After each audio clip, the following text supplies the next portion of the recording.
Are we on? Mm-hmm. Okay, so let's take a look at the dough that's just been doubled. And this is for 2 loaves. So I'm gonna punch this down again, just to kind of get it back to the normal size.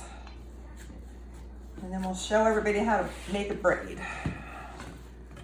So we wanna make sure our surface is floured. And since this is for 2 loaves, I'm gonna start by cutting it in half. Put half back. And then this half, we need 3 pieces to braid. Try to make them about the same size. You want to make sure you have some flour, but not too much on the board. And usually roll them out about this wide as both my fingers, my hands go, like this. That's going to be good for my pans. 1,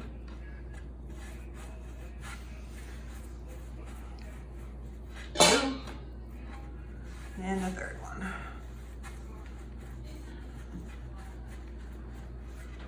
And then we're going to line them up to make the braids. And I learned a trick years ago from someone who was a real baker. She said always start in the middle of the loaf,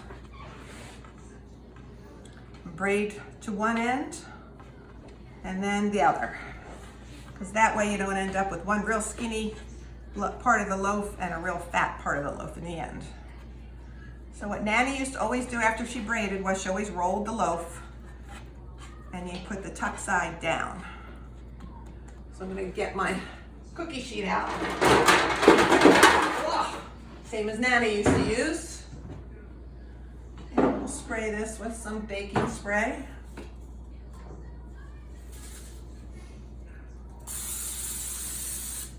All right. And we'll put the first loaf on. Normally I make 6 loaves at a time, so I have 3 on a sheet, but I just made the small batch today, so I'm just gonna put 2 on my sheet. So there's the first loaf. And since that was so quick, we're gonna record both loaves. So again, I've got the second half and I'm just gonna cut it in thirds. And we'll roll it out as wide as my fingers.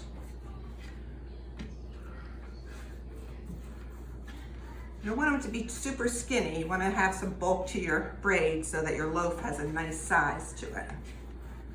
And there's the third one. You want to try to make sure they're nice and uniform looking.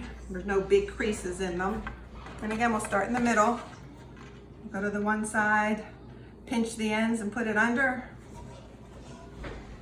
Don't show the dirty sink. And we'll finish this one off this way. Pinch the ends. And then if you want to roll it a little bit for the uniformity, there we go, there's a nano loaf. We'll put that down.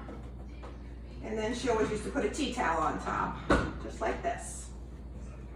Then I'll set a buzzer for an hour and I'll let that raise, and then I'm going to put it in the oven at 250 for an hour. It cooks slow and low. You don't want it to get too brown and too dry. So if you put it at 250, around 20 minutes in, it should start to brown up. And I just rotate my pan top to bottom, front to back, just to keep it evenly brown. That's it. You can cut.